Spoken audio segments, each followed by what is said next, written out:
Shane Waldron has glowing comments about Caleb Williams, as it's kind of started being the norm around Caleb. We're going to look a little bit of those comments, and we're going to ask the question, are the Chicago Bears as a team ready to take the next step? What is that next step? Well, we'll talk a little bit about that. And Keenan Allen has also maybe switched up his stance on signing a long-term extension with the Chicago Bears. We're going to get to all that and more right after this. You are now tuned in to Chicago Bears Central, your number one place for all Chicago Bears news and content.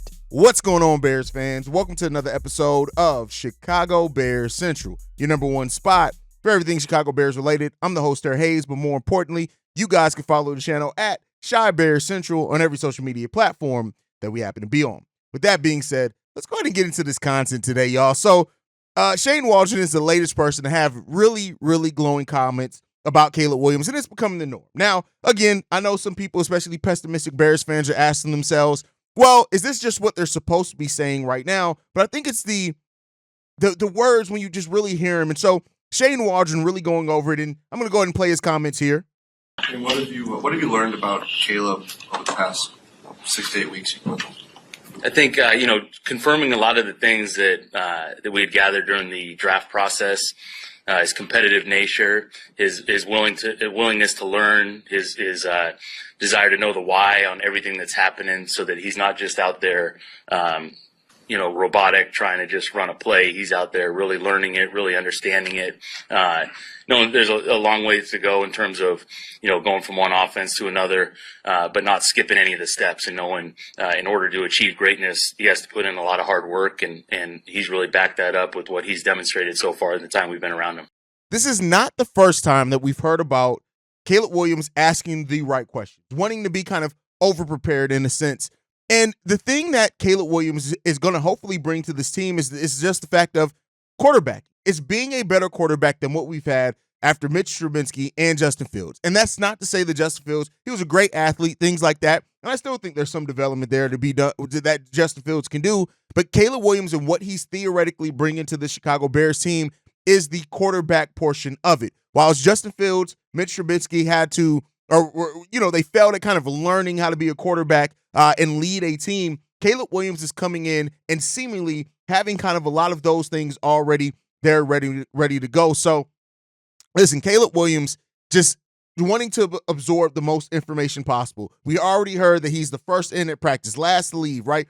This is the big thing of when it comes down to Caleb Williams. This is what you want to hear about Caleb Williams at this stage. Yes, he still needs to bring it, but hearing DJ Moore, hearing DeAndre Swift, hearing Matt Eberflus, hearing now Shane Waldron, hearing just Kevin Warren coming down and talking about him as well, like just hearing all these things that we've heard about. And you also hear that he's also going to be working out with Allen Richardson and some other quarterbacks here between now and training camp opening. Caleb Williams is trying to do everything in his ability to make sure not only does he understand the Chicago Bears playbook, but he's at a position of being able to be a quarterback for the Chicago Bears.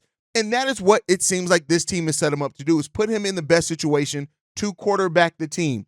Yeah, he has some ability to make some plays with his leg. He extends plays with his leg, but he's really looking to make that big-time play down the field. And so because of that, hearing that he is at this place already in his development where he's performing like this and really like that, just impressing. And that's all you can do at this time. And so hearing these words from Shane Waldron on top of what we talked about yesterday, it's really good and glowing almost to hear that he is just in that position that we want him to see. And so, listen, a lot of the hopes for Bears fans, we talked about it, right? It comes down to Caleb Williams. The fact that he wants to know the why, the fact that, he wants to understand and have the full playbook. Hell, the fact that the Bears have turned over the full playbook to him and aren't limiting anything for him. That's what it comes down to. And so whereas like a Justin Fields may highlight real plays with his legs, Caleb Williams he's going to be somebody that you expect to make highlight reel plays with his arm. And so that's what it is. And so, looking at, even when Shane Waldron was asked about the Houston Texans and the offense and things like that, he said this: we can be the best version of the 2024 Bears. Not trying to compare it. I get it why those C.J. Stroud comparisons are there, but let's be clear. That is not, that he was the exception to the rule. And you don't have to be a great quarterback to have a rookie season like C.J. Stroud did. But Caleb Williams is at least getting to the place where it seems like he's going to be there a lot as well and be right there. So let's hope that this all comes actually shows up to something on the football field, it would be such the Chicago Bears thing to do is to hear all this, right? All this positivity, and we end up having a Chicago Bears type season. That's not what we want, right? But it raises the question of how ready for prime time is this offense going to be, and ultimately, are the Bears ready to make that next step? I presented a question not too long ago. Are the Bears still a rebuilding team? And by rebuilding, I mean still building from the ground. Like every team is always in a constant state of building. But at some point, you have to make the switch, even while you're still adding and improving and developing your team, that you're not rebuilding anymore. And now you have goals to actually accomplish something. And that's what the question that that the Bears are going to try to answer on the football field this year. Are they ready to make that next step in the phase of the development of this team, of getting us to be eventually a Super Bowl contender? And that is first having the expectation for postseason play. Are the Bears ready to make that next step? We don't know for sure yet. It seems like a lot of things are going that way. When you look at the defense, especially them keep talking about a top 5 type defense, if we have that, yeah, right? And then you also look at the fact that the offense, all the talent that we have on that offensive side of the ball, that's a big thing as well. So you just want to see that continued development and growth from the Chicago Bears team. And so this may be the season where the Bears are ready to make that next step go to the next phase of it.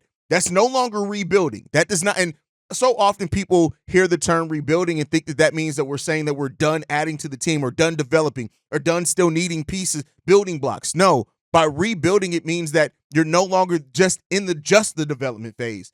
And we can't answer that for sure yet. I know some Bears fans think they have the answers, and right, but I think ultimately the Bears have to show about what they do on the field this year. And if they do, if this is a team that gets to 9, 10, 11 wins, then yeah, you're moving on from your next phase in your development process. You're no longer a rebuilding team. You're at that point a team that is still developing, but has aspirations that is winning football games. And so that it is. You don't expect a rebuilding team to win a whole lot of football games. That's why I have a different label on that personally. So you got to ask yourself, is this team coming together enough? And we don't have it yet. Maybe we'll start seeing it in preseason. Maybe we'll start seeing it elsewhere, right? But are they ready to make the next step? And even Shane Waldron in talking about like the number of reps that Allen Richardson and those guys got, saying this. That's Matt Eberflus said that. You look at last year's reps. C.J. Stroud, Bryce Young, Anthony Richardson, they all got between 45 and 65 game reps in preseason. So it seems like we may see a lot more of Caleb Williams than what I even expected coming into the preseason. And so the Bears really want to see what they have here. And I think they want to get as many snaps without risking injury, which in football, you're risking injury every time, to see what Caleb Williams can bring. And that's just what it comes down to, man. I think that this team is a team that we're going to be looking at by the end of the season, saying that they are ready to make that next step. They are ready to get to the point of now it's about winning football games and doing everything that it takes, rebuilding no more. But I'm not ready to say that before I see them play, right? I'm not ready to crown that before I see them play. We're in an extremely competitive division in the NFC North. On top of that, we do have a lot of turnover on that offensive side of the ball, both in coaching staff and in personnel. So to have it, but the talent that we have here is legit. This is probably, and I've said this many times and other people have said it as well, this is one of, if not the most talented offenses that we've ever had for the Chicago Bears. And so the expectations are by the end of the season. I've given it, right? We got a bye week in week 7. I want by that point in time for our offense to be a smooth operating, well-oiled machine. And if we're not by then, it doesn't mean that you still can't be by the end of the season, but that's just kind of my own personal barrier in my mind that I've put it in. And so that's going to be telling this defense, and maybe I'm giving them a little too much credit. Maybe I'm putting too much pressure on it, but I believe that this defense is going to be good enough. This is going to be a player caliber defense. And we got playoff caliber talent on the offensive side of the ball. I just got to see how it's all going to come together and how much of the rookie hurdles and things does Caleb Williams learn from. But overall, hearing what we've heard from Shane Waldron, and it's just being another step in that development for Caleb Williams, or another person who's riding that train of Caleb Williams. The excitement is getting there. We are not too long away from preseason football. I don't know about you guys, but I'm just excited to see my team take the football field. But with that said, we got some off-the-field football things to talk about as well on today's episode. Keenan Allen has actually changed his representation. He's switched agents. He's moving on from Joby Brannon in Vanguard Sports, where his agents there. He's now moving over to Clutch Sports as well. And Keenan Allen, who just a week or so ago talked about, hey, the market has changed. What is that? It's up in air for the Chicago Bears. And I don't know if it's because of new representation. I don't know if it's because I'm looking at the market, or maybe Keenan Allen is starting to recognize his own mortality as far as he's getting towards the end of his football career, even though he's still a highly productive player, so you don't want to take that away from him. But it does seem that he's realizing, hey, maybe staying here with the Bears long-term rather than going to another different situation, or maybe in being here in training camp, this is not reporting, this is me speculating, is that maybe he sees something here in the Chicago Bears and figures that he can fill in. Now, it's going to be a tall order. There's a lot of things that the Chicago Bears have to look at before I think they even get to determining whether they are going to extend the veteran in Keenan Allen. First up is DJ Moore. While DJ Moore has a 1 year left on his deal after this season in 2025, it does seem like they want to try to extend him immediately, that he is somebody that they want to try to extend. Right now, the Chicago Bears are slated to have $58.8 million in available cap space next season. Now, even if we sign DJ Moore to a contract extension, that's not going to affect that cap number because he's already on the books for 2025. But then when you look at the other players, TJ Edwards is probably going to need a new contract by then. Tevin Jenkins, we need to decide what we're going to do with Tevin Jenkins. And then you got potentially the young players in Jaquan Brisker and Kyler Gordon as well, who may need to get a deal done before Keenan Allen does. You would like to think that it comes down to production, of course, right? Whatever his production is here with the Bears, how productive is he playing with Caleb Williams is going to be a big part of that, I think. But overall, even if Keenan Allen does want to stay here with the Chicago Bears, there's a lot that he has to prove on the football field. Chemistry with Caleb Williams, I think we have to have a certain level of success, but also don't overlook the Rome Odunze part of it. With having Rome Odunze there, a young wideout who could be a number one, theoretically, you hope for, right, is that it may be a luxury to have Keenan Allen for this season, and it could just be something that helps curb that learning curve for Rome Odunze to where he's able to kind of just focus on taking advantage of matchups. So I'm glad to hear that Caleb Williams is more open. I'm sorry, not Caleb Williams, that Keenan Allen is more open to signing a contract extension with the Chicago Bears. I'm glad to hear that may have changed for whatever reason that is.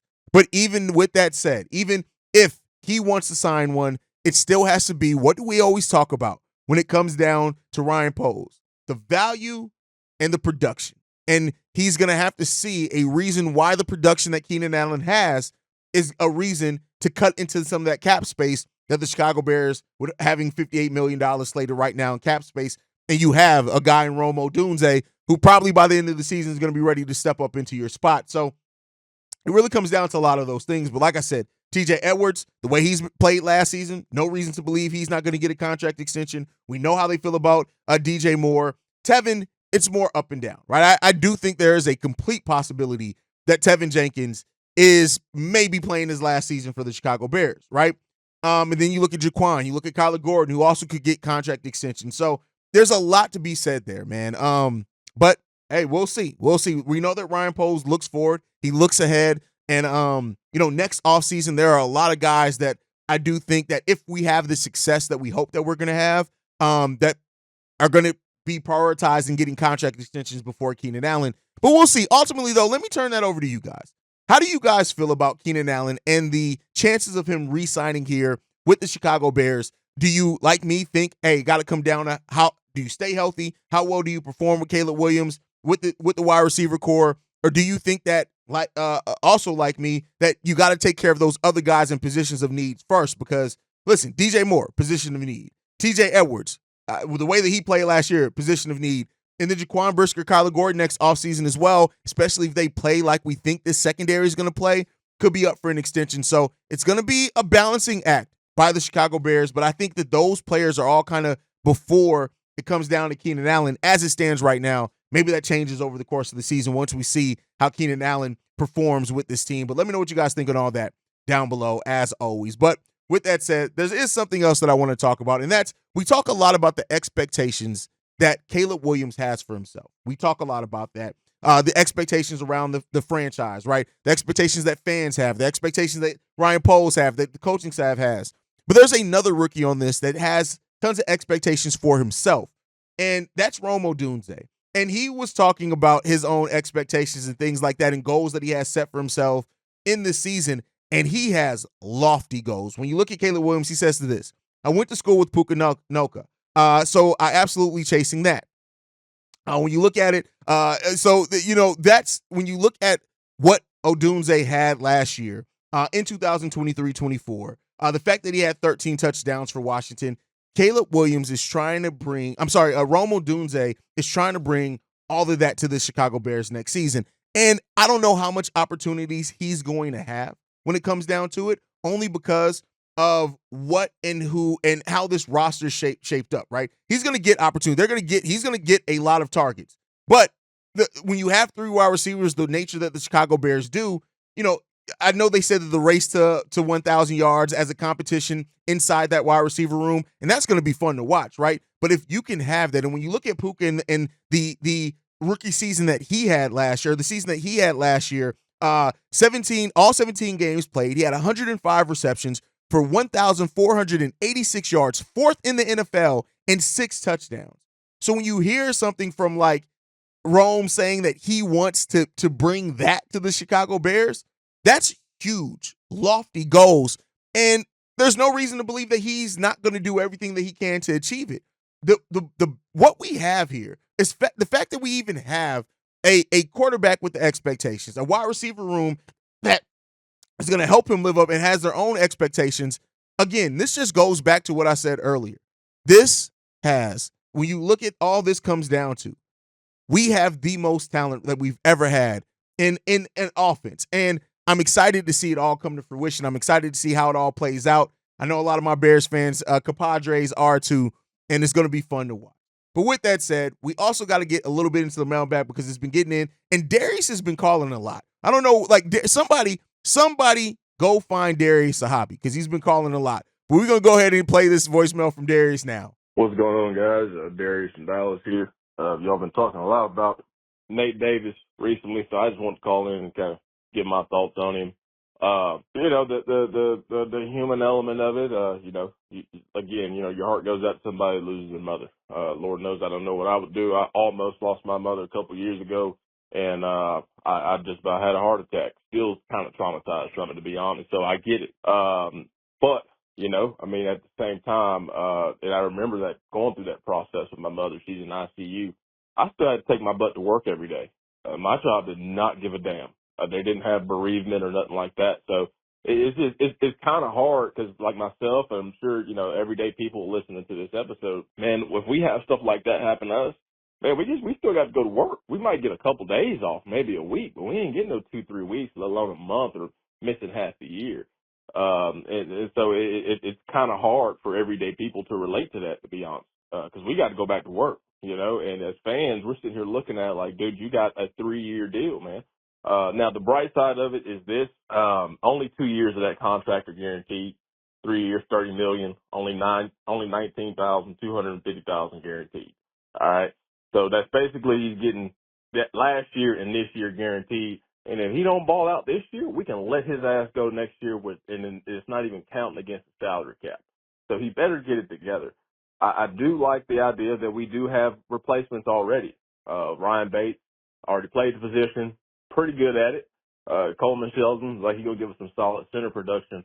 But I still hate the fact that, man, we're giving this guy $10 million, a backup guard. That doesn't make sense. And then we can't trade him because who's going to want to trade for a $10 million a year guard that don't fucking practice, that doesn't play? I mean, at some point, dude, it's like you just got to be a man and man up. As a man, particularly a black man, we're going to have shit that happens in our life that we can't sit and sulk about. We got to fucking pick our fucking selves up and put your damn boots on and go to work, buddy, and just heal through it as you go, And, I'm sympathetic towards it to an extent, but, you got to get on the ball, and this is really a make or break year for Nate Davis. This can really define the rest of his career. So I really feel like at some point he's going to get back into the groove. And I don't know if he'll solidify his job or not, but this is like a contract year for him. This is the last year of his guaranteed money. So Let me know what y'all think about that, man. Texas up, bear down. And I agree with everything that you said as far as the human element of it when it comes down to Nate Davis. I never want to take away from the human element of what's happening here. Like I said, I lose my mama, I'm down and out for a while. You ain't even got to worry about it. We ain't got to talk about it. I'm going to be out for a minute.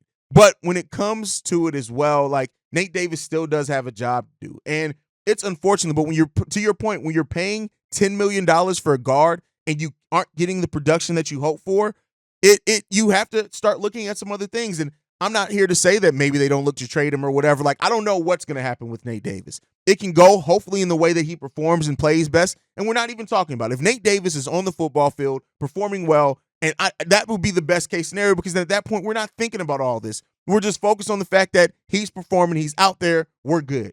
But if he does not play, can't get on the football field, or if he plays bad again, like I said, we got tons of question marks on people who are they even going to be here next year? Tevin being one of them, Nate Davis being another one, Braxton Jones, who may not be a starter next year if he doesn't, perform and develop some more for the Chicago Bears and stop the penalties. We still have tons of questions on that offensive line. I do think, though, that we have, hopefully that we don't just have to worry about that, man. That's ultimately what I hope for, is that we don't have to worry about it. So I agree with you. This is really a make or break year for Nate Davis in a lot of ways, and that's all up and down that offensive line. And let's hope that it works out. That's the thing. I hope that ultimately, regardless of anything else, that it works out and we're not even talking about it. That's my hope. You guys can let me know what you guys think down below. But that's my time for today, guys. Make sure you guys are following the show at Chi Bears Central. You can send us any feedback, questions, comments, concerns, ChicagoBearsCentral@gmail.com. And then lastly, if you want to leave a text message and our voicemail for the mailbag, the number to do so, 773-242-9336. We are the number one spot for everything Chicago Bears related, thanks to you guys. And like I like to end every episode on, Chi-Town up, but bear down. Love you guys. Peace, y'all. This has been a presentation of the Break Media.